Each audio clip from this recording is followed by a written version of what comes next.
বাংলাদেশ থেকে বেশ কিছু যুবক পাকিস্তানের নিষিদ্ধ ঘোষিত জঙ্গি সংগঠনে যোগ দিয়ে সেখানে পাকিস্তান সরকারের বিরুদ্ধে তারা যুদ্ধ করছে, সেগুলো ব্যাপারে সরকার কিন্তু নীরব। শিথিলতা বা তাদের যে তৎপরতা আছে এই ধরনের নেটওয়ার্কগুলোকে দমন করা, সেটাও কিন্তু দেখা যাচ্ছে না। আজকে একটা খুবই গুরুত্বপূর্ণ খবর। নজরদারি শিথিল, সক্রিয় হওয়ার চেষ্টা উগ্রপন্থীদের। সেখানে বলা হচ্ছে কেরানীগঞ্জের বিস্ফোরণের পরও শিথিল নজরদারি, জামিনে মুক্ত এবং পলাতক উগ্রপন্থীদের নতুন তৎপরতা নিয়ে নিরাপত্তা মহলে বাড়ছে উদ্বেগ। খেয়াল করেছেন যে গত কিছুদিন দেশের বিভিন্ন এলাকায়, প্রত্যন্ত এলাকায়, যেখানে সমুদ্র আছে, ব্রিজ আছে, কালভার্ট আছে, সেখানকার সেতু বা ব্রিজের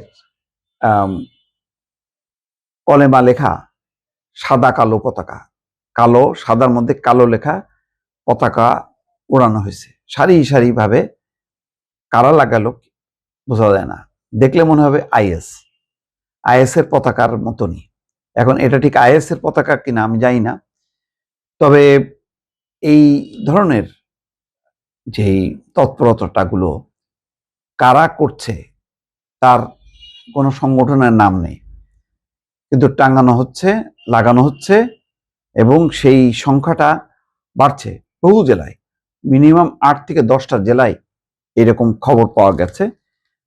তো সেই খবরটা অবশ্য প্রথম আলো নিয়ে আসে নাই, কিন্তু অন্যান্য গণমাধ্যম ইতিমধ্যে এটা প্রকাশ করেছে। সেখানে সরকারের পক্ষ থেকে বলা হয়েছে কারা এর নেপথ্যে, কারা এইগুলি এই পতাকাগুলো ওড়াচ্ছে বা স্থাপন করছে সেগুলো তদন্ত করাবে। কিন্তু খুব জোর তৎপরতা আছে। এই ঘটনায় সংশ্লিষ্ট কাউকে গ্রেপ্তার করা হয়েছে সে খবর কিন্তু পাওয়া যায়নি। কেন, কি উদ্দেশ্যে এই পতাকাগুলো লাগানো হচ্ছে সেটাও পরিষ্কার না। এর মধ্যে যে ঘটনা ঘটেছে, ঢাকার দক্ষিণ কেরানীগঞ্জের হাসনাবাদ এলাকায় বিস্ফোরণে ক্ষতিগ্রস্ত ভবনের একাংশ গত বছরের ডিসেম্বরে ঘটনা, যে 26শে ডিসেম্বর সকাল 10:30টার দিকে বিকট শব্দে বিস্ফোরণের ঘটনা ঘটে কেরানীগঞ্জের হাসনাবাদ হাউজিং এলাকার একটি বাড়িতে। উম্মুল কুরা ইন্টারন্যাশনাল মাদ্রাসার নামের বাড়িটি ভাড়া নেওয়া হয়েছিল। বিস্ফোরণের তীব্রতায় বাড়িটির চারপাশের দেওয়াল এবং ছাদের একাংশ ধসে পড়ে। পরে ওই বাড়ি থেকে বিপুল পরিমাণ বিস্ফোরক দ্রব্য উদ্ধার করে পুলিশ।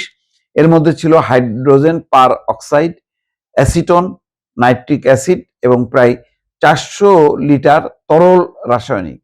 এছাড়া কালো প্লাস্টিকে মোড়ানো 9টি তাজা বোমাও উদ্ধার করা হয়। এই ঘটনায় উম্মুল কুরা ইন্টারন্যাশনাল মাদ্রাসার পরিচালক শেখ আল আমিন সহ 17 জনকে গ্রেপ্তার করা হয়। গ্রেপ্তার হওয়া ব্যক্তিরা আইএস মতাদর্শী উগ্রপন্থী সংগঠন বা 90 জিএমবির সদস্য। তাদের মধ্যে শেখ আল আমিন, ওলিউল্লাহ জনি এবং শাহিন ওরফে আবু বকর অতীতেও উগ্রবাদী তৎপরতার সঙ্গে জড়িত থাকার অভিযোগে গ্রেপ্তার করা হয়েছিল। এই যে ঘটনাটা একটা যখন ঘটে একটা জায়গায়, তার মানে বোঝা যায় যে এরা এক জায়গায় না, এদের একটা চেইন আছে।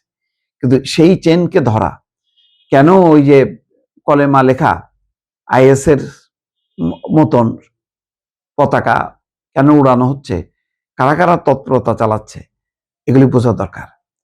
কারণ বাংলাদেশ থেকে বেশ কিছু যুবক পাকিস্তানের নিষিদ্ধ ঘোষিত জঙ্গি সংগঠনে যোগ দিয়ে সেখানে পাকিস্তান সরকারের বিরুদ্ধে তারা যুদ্ধ করছে, এমন খবরও কিন্তু পাকিস্তানের পত্রপত্রিকায় বা আন্তর্জাতিক গণমাধ্যমে এসছে। সেগুলো ব্যাপারে সরকার কিন্তু নীরব। শিথিলতা বা তাদের যে তৎপরতা আছে এই ধরনের নেটওয়ার্কগুলোকে দমন করা, সেটাও কিন্তু দেখা যাচ্ছে না।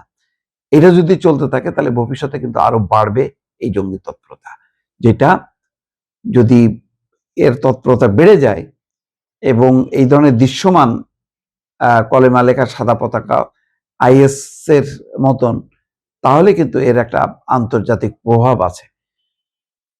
আন্তর্জাতিক সংগঠন, সংস্থা বা সরকার যদি এই ব্যাপারে কথা বলা শুরু করে, তাহলে তার প্রভাব পড়বে আমাদের অর্থনীতি এবং বাণিজ্যতে। তখন কিন্তু এটা সামলানো মুশকিল হয়ে যাবে। অতএব সাধু সাবধান।